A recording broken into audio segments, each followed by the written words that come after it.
Maritime Made on Eastlink TV, presented by Nova Scotia Business Inc., because great things are happening. With over 7,500 different varieties of apples in the world, they're an important part of many people's diet. These healthy, crunchy, juicy fruit go through a whole lot of scrutiny before they make it to your grocery store.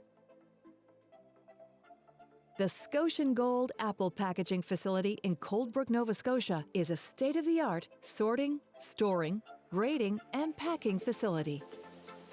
Up to 2,000 bins of apples are delivered to the facility each day from August to November. Trucks arrive at the intake station with apples from local growers. Each bin is barcoded with information about the farm, harvest dates, and apple variety. Here, the fruit maturity expert begins the inspection of the apples. First, the apples are visually inspected. Then, apples are randomly selected for maturity and quality testing. During the firmness test, some skin is removed, and the apple is placed under the fruit texture analyzer. The data appears on screen.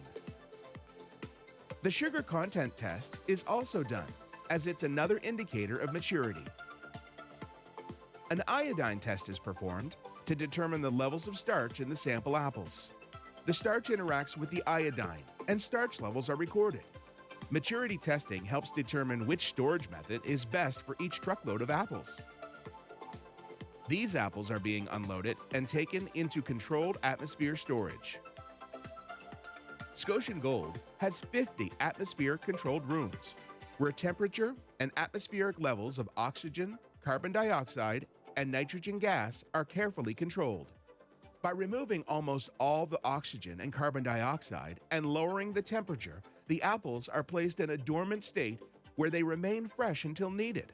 A low oxygen environment can be extremely dangerous for humans, so safety is taken very seriously in this facility. The staff wear oxygen monitors, and the storage rooms are sealed extremely tightly. The atmosphere-controlled rooms are monitored from a central control room. Each room is monitored for changing levels of oxygen, carbon dioxide, and pressure throughout the storage period, which can be up to 10 months.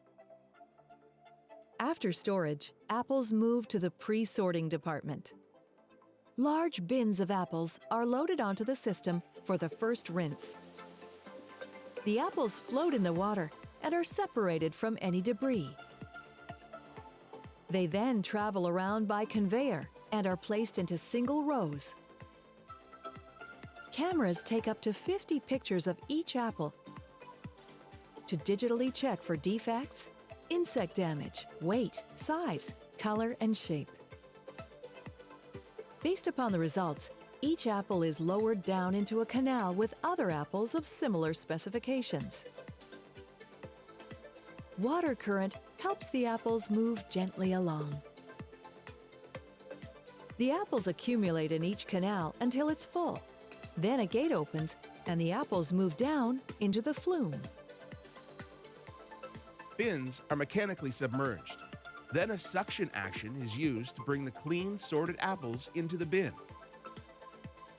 Once full, the suction slowly releases, and the apple-filled bin raises up. Everything along the process is done gently to ensure there is no bruising on the fruit. More empty bins move into position, and the line keeps moving. Each bin has a barcode that is scanned by the driver. The filled bins are now ready for the high-tech apple packaging line. Huge bins of apples are poured into the water at the beginning of the line. As the apples move along, the lift automatically picks up another full bin, loading more apples onto the packaging line. The apples run up the conveyor and under a water rinse. They are rolled to start the drying process, then into the blowers, where the water is sheared off. As the apples move along, they are brushed further. They need to be dry for the next step, where they move under the wax head. The polished and waxed apples head into the dryer, which finishes the job. Food-grade wax is used to enhance the appearance of apples and helps to preserve them too. The apples move out of the dryer and into an inspection station where they are visually inspected for any bruises, frost, insect damage, or irregular shape. If an apple doesn't pass visual inspection, it goes down a chute into a bin to be used for juice or apple pies. These apples don't meet the Canada Fancy or Canada Extra Fancy grade. The apples then travel through rollers into single file lines and gently move along to be sized. The packaging line is programmed to drop apples of a certain weight down to a particular line below. The entire production line is monitored and controlled by a technician in the control station. Next, the apples move up a weigh elevator, where 9 individual scales pick the best combination of apples to achieve the correct weight of bag being packaged. A 6-pound bag of apples needs to have at least 6 pounds of apples in it. The packaging line can do many different sizes and styles of packaging. Here, rolls of plastic for the bags are fed through machinery. A lot code is printed on each bag for quality control. The plastic moves through a heat bar, which forms the sides of the bags, and then each bag is filled with the correct weight of apples and is lowered slowly to prevent bruising. The bags move out and are sealed with tape. Each bag runs across a scale to ensure the weight is accurate and is rejected off the line if it doesn't meet the weight requirement. Next, it's down the line to be boxed. Boxes are made mechanically on-site out of one single piece of cardboard and hot glue.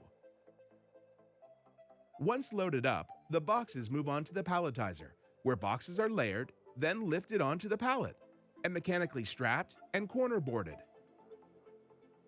The pallet is scanned and moved into the shipping line. The 5 packaging lines can do many different types of packaging. This line is packaging apples into trays and then directly into boxes. Up to 400 boxes of tray-lined apples can be packaged each hour on this line. The apples are hand-checked for quality.